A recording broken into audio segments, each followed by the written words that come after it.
Olá, amigos! Estamos aqui de retorno com grata satisfação para mais um estudo da obra Paulo e Estevão pelo Espírito Emmanuel. Hoje nós estamos concluindo o capítulo 3º, em Jerusalém. Então esse, portanto, é o quarto vídeo sobre o qual falamos deste capítulo.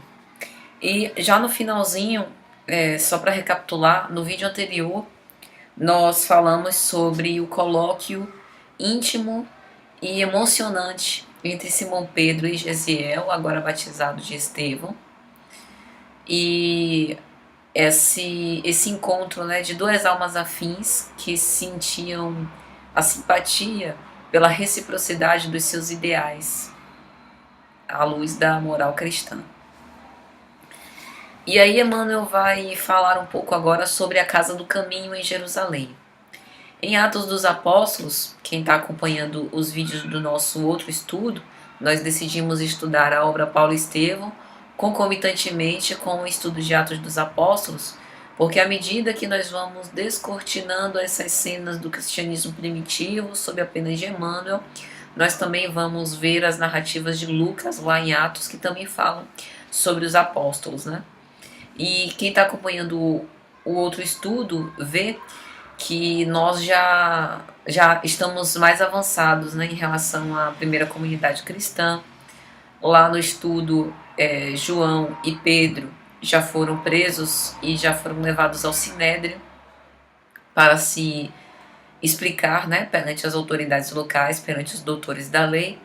E nós estamos vendo que a Igreja do Caminho, a Casa do Caminho, tinha tomado proporções muito grandes no serviço de assistência aos necessitados, porque o Estado não cumpria os seus próprios deveres para com os seus cidadãos e a fila de loucos, esfomeados, órfãos, mães que não conseguiam cuidar dos seus filhos, assomava nas portas da Casa do Caminho, porque sabiam que o coração fraterno dos apóstolos recebia a todos.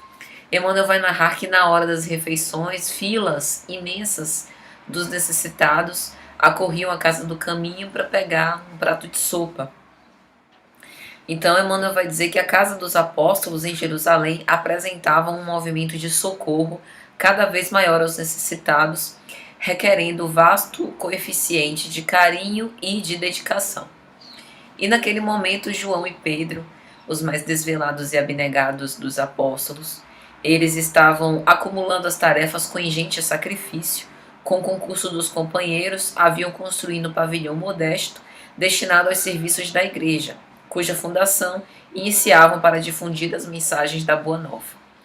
Então, ali na Casa do Caminho, além do serviço de assistência, Simão Pedro abriu as portas para receber os necessitados. Eles também estavam com o plano de construir um pavilhão modesto a fim de iniciar as pregações evangélicas, para proferir as boas novas do reino.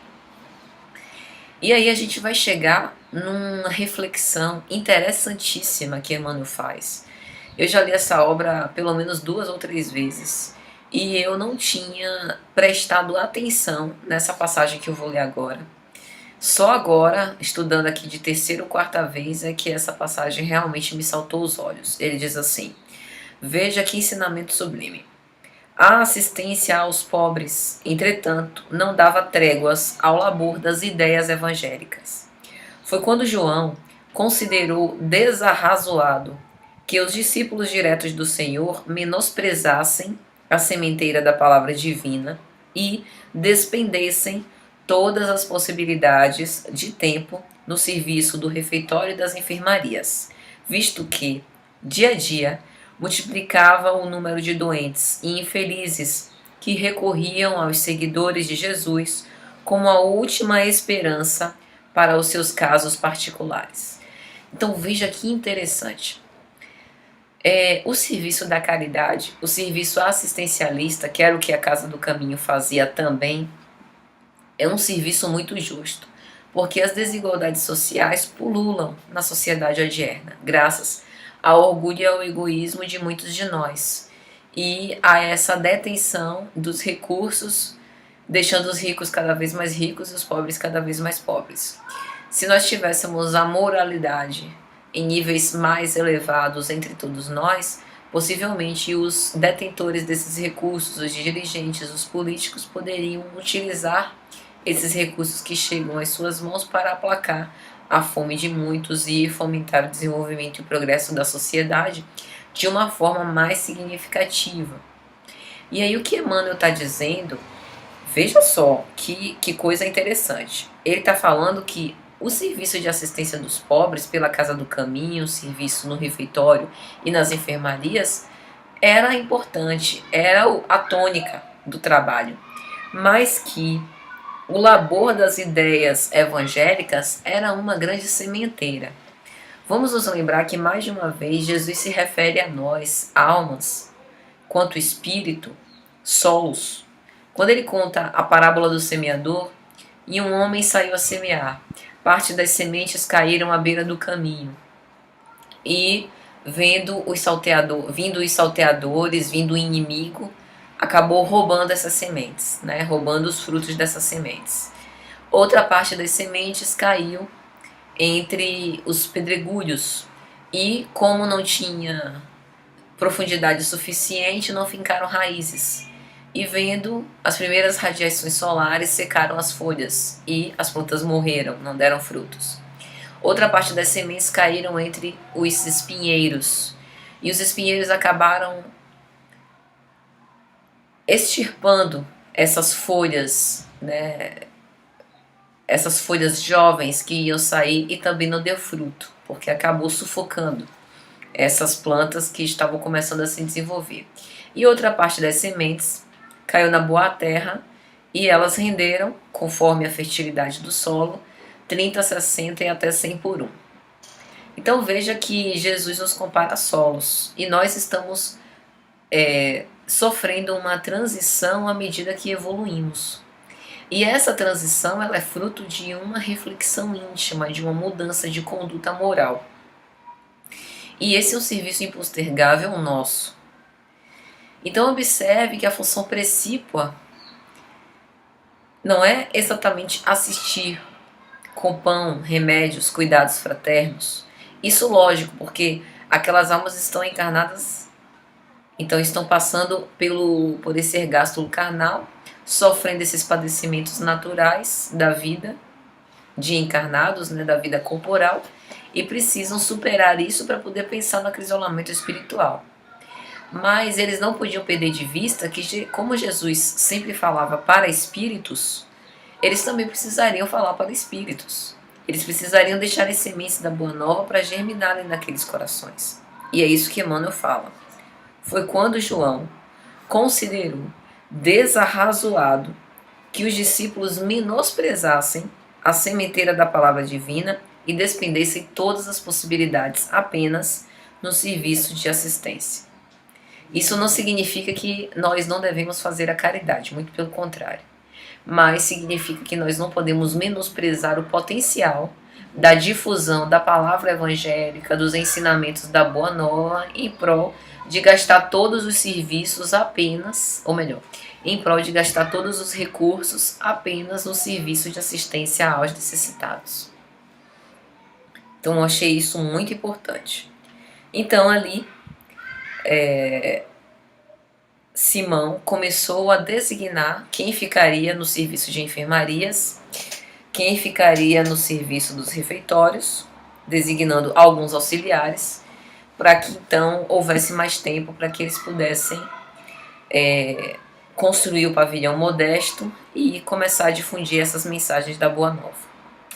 E aí Emmanuel vai dizer: aquelas mesmas virtudes espirituais que iluminavam a sua personalidade, referindo-se a Estevão, que havia ficado no serviço de assistência aos doentes, e que tanto haviam contribuído para a cura do patrício, se referindo a Sérgio Paulo, que o restituíra à liberdade, difundiam entre os doentes e indigentes de Jerusalém os mais santos consolos.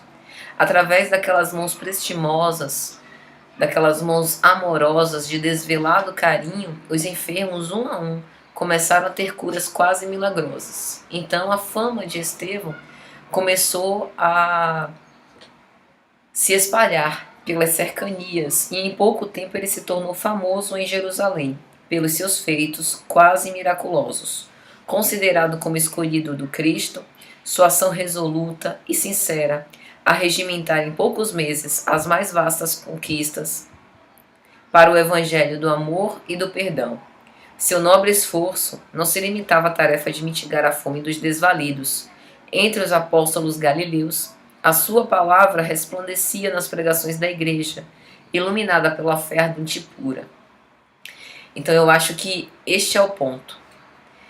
Continuar com o serviço de assistência ao mesmo tempo que a gente ilumina o ser espiritual. Ao mesmo tempo em que a gente se acrisola. Utilizar o serviço de assistência para a construção desse reino interior. Estevão apresentava à multidão desassombradamente o Salvador do mundo nas glórias das novas revelações divinas, indiferente às lutas que iria provocar, comentando a vida do Mestre com seu verbo inflamado de luz. É o que Joana de Ângeles, na obra Jesus e Atualidade, vai chamar de honra. Ser honrado é isso, é eu ter a coragem, o poder de decisão para poder seguir a minha fé intimoratamente, mesmo que eu vá na contramão do movimento das demais pessoas e arrostar todas as consequências pelo meu ato quase heróico.